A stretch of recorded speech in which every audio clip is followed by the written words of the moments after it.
For years, Europeans and the British thought they understood America completely. They had built an entire picture of the place without ever setting foot in it. So when the 2026 World Cup finally pulled them across the Atlantic, most of them arrived certain they already knew what was waiting for them. They were wrong about almost all of it. This is what they found. Of everything waiting for them in America, the thing that truly changed the minds of these fans was the people. And more than that, a lot of them didn't just praise the people. They apologized to them. One traveler said out loud what a lot of them were only just beginning to feel. Camera on himself, he apologized, not for anything he had personally done, but on behalf of every country outside America and every headline that had spent years painting the place as somewhere you were better off avoiding. What he had found instead was a country rich in culture, stunning to look at, and full of people who were, quite frankly, extraordinary. And he said he was glad it was finally getting the credit it had been denied for so long. He wasn't the only one. Another visitor, standing on a beach in Florida, put it even more bluntly.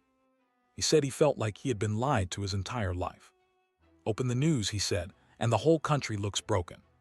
Stand on that beach and look around, and it is so beautiful. And the evidence just kept pouring in through endless acts of kindness. Strangers stopped them fans in the street simply to ask how their trip was going. Hotel staff genuinely wanted to know where they'd been. Taxi drivers handed over long, unprompted lists of everywhere they ought to see.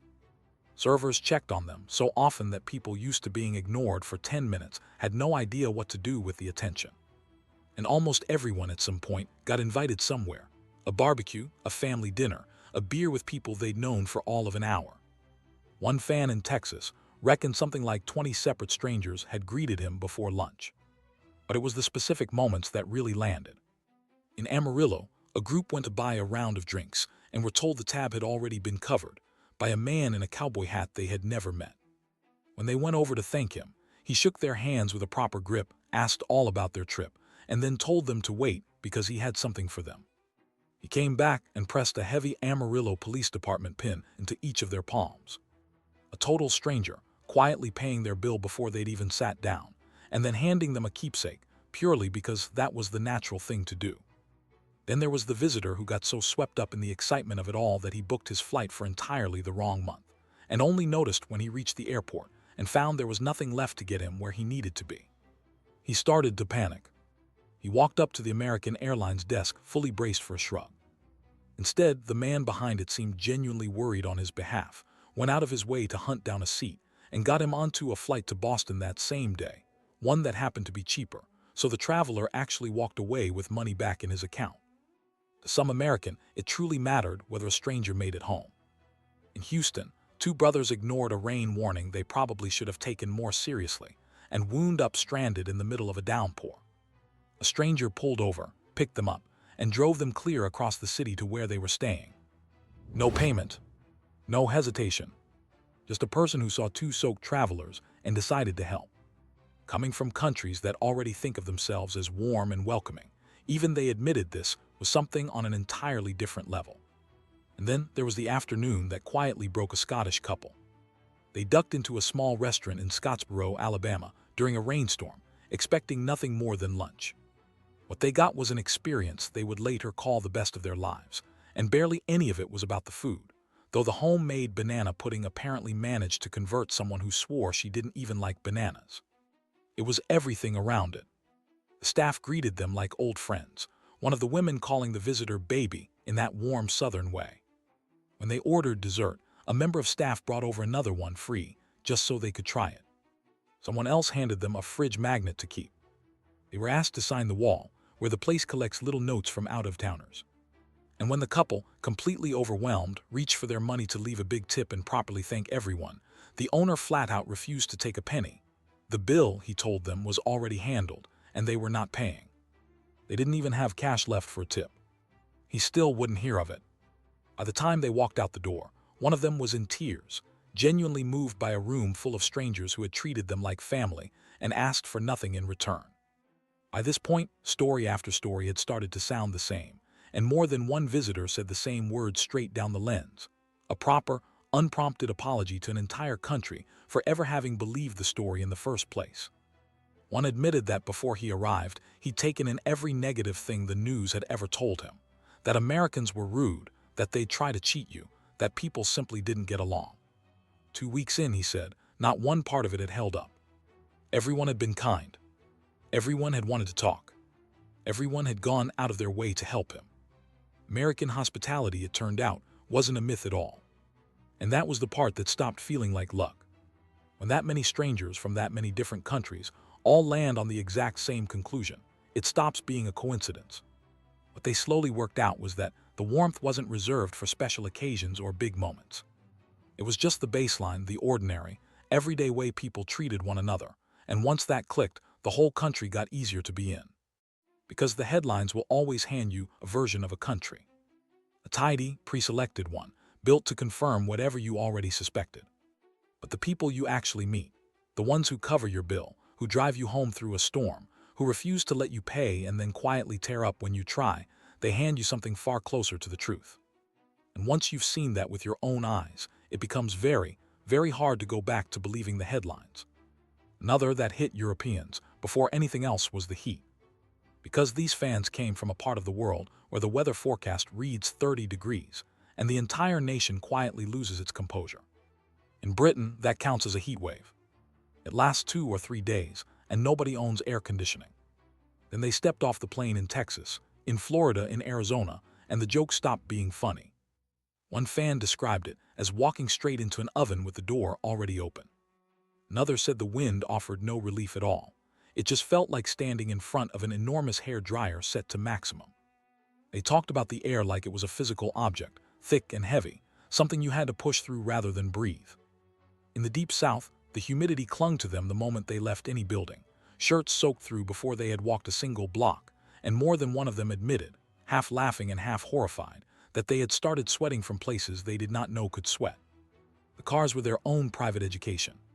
Climb into a vehicle that has been baking in an Arizona parking lot, and you can burn your fingers on the console, your arm on the door, and the back of your head on the seat inside the space of a few seconds. A lesson every fan seemed to learn exactly once. In southern Utah, some of them watched the thermometer climb past 108 degrees, and then watched the locals shrug it off as an ordinary afternoon, mildly baffled that anyone would even mention it. And the part that truly broke them was being told, again and again, that this was not even the worst of it. That the summer had barely started. That what they were suffering through was, by American standards, essentially spring. For years, these same fans had insisted online that British heat was somehow worse, that theirs was a special, unbearable kind. After 2 weeks in an American summer, almost every one of them came home ready to issue a full apology. The debate, as far as they were concerned, was finally over. But here is the strange thing. Ask any of these fans what actually stayed with them, what they could not stop talking about once they got home, and hardly any of them mentioned the heat at all. They didn't lead with the stadiums or the food or the size of the country. They talked about the people. They could not get over how often complete strangers simply stopped to talk to them. Hotel staff genuinely wanted to know where they had traveled from and what they had seen so far. Uber drivers handed over 45 minutes of local recommendations that nobody had asked for. Restaurant servers checked in so frequently that visitors used to waiting 10 minutes just to catch someone's eye had no idea how to respond to it. At sports bars, whole tables of foreign fans were welcomed like they were regulars who had been coming in for years. And then came the invitations, people they had met only hours earlier asking them round for backyard barbecues, for family dinners, even for breakfast the next morning. For most of them, it was a warmth and an openness they had never come close to experiencing anywhere in Europe. One fan, filming from a street in Texas, said that no fewer than 20 strangers had said hello to him before lunchtime. He pointed out quite plainly that if you tried that in France you would get a very cold response, and that in London you would get nothing back at all. And that turned out to be the confession underneath almost every video. The warmth of a stranger in America, the simple instinct to make an outsider feel welcome, was the one thing none of them had been warned about, and the one thing they found hardest to leave behind. Because nothing back home ever quite felt the same once they had lived inside it. Then there were the small, ordinary details that Americans walk past every day without a second thought, the very things that stopped these visitors in their tracks. The mailboxes, for a start.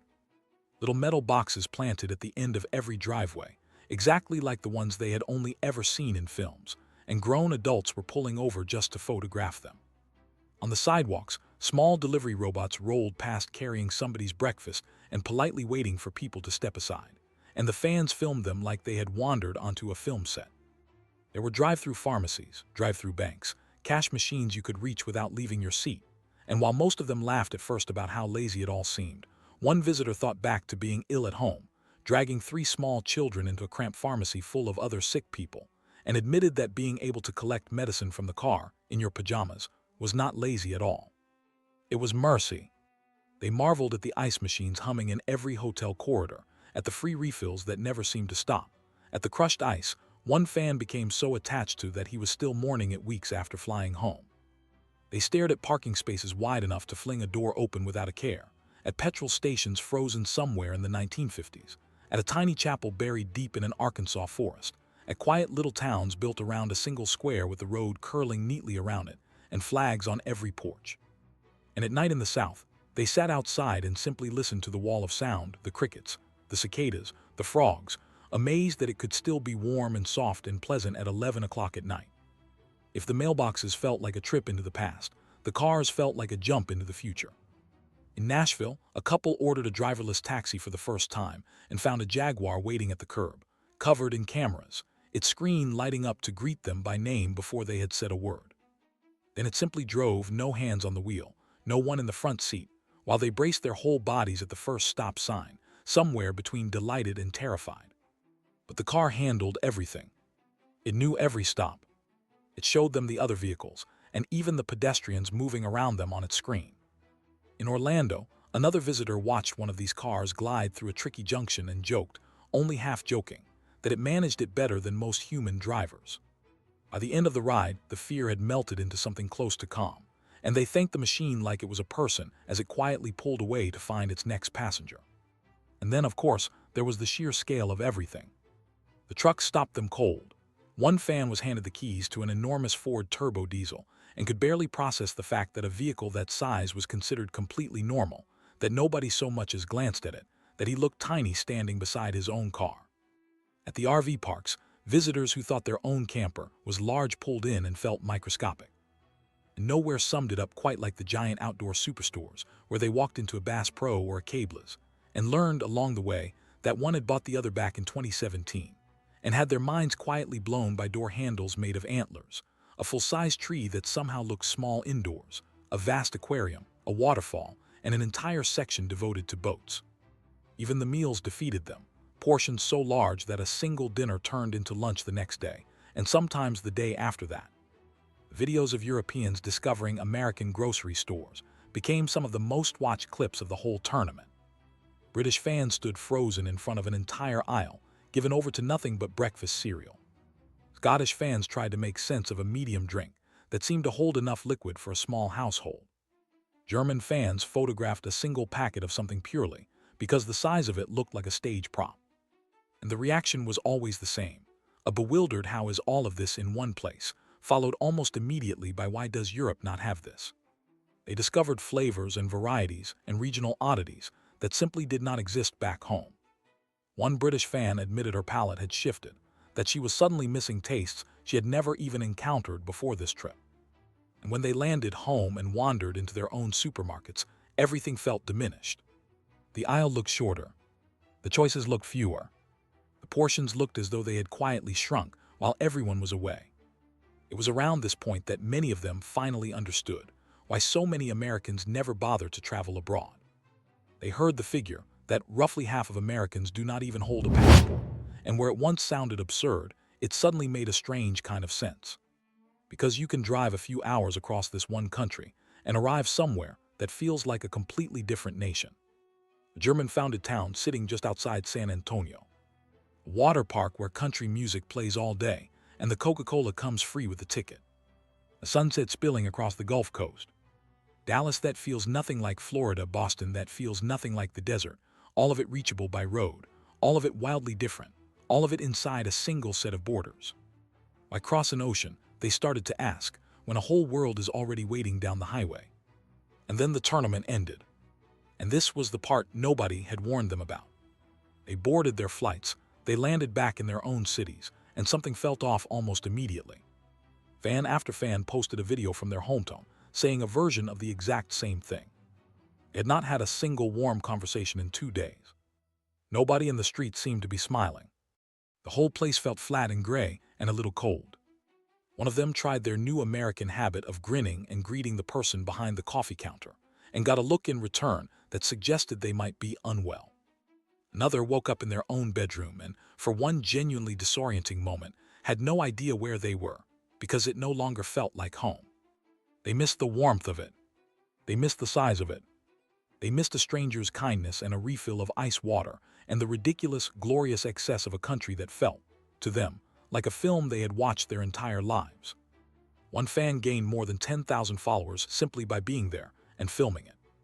Others found themselves quietly comparing everything around them to what they had left behind and coming up short every time. Because that is the real truth underneath all of it. They came for the football. They stayed for everything else, the mailboxes and the drive-thrus, the driverless Jaguar and the antler door handles, the 20 strangers who said hello before lunch. None of it was staged. None of it was a tourist attraction. It was simply everyday life, the ordinary version of America that Americans stopped noticing a long time ago. And maybe that is exactly why it hits so hard, because you can prepare yourself for the postcards, but you can never quite prepare for the small stuff. So a surprising number of them were already thinking about the next trip before the plane had even touched the runway. Not saying goodbye, just quietly promising themselves the same thing, that they will be back.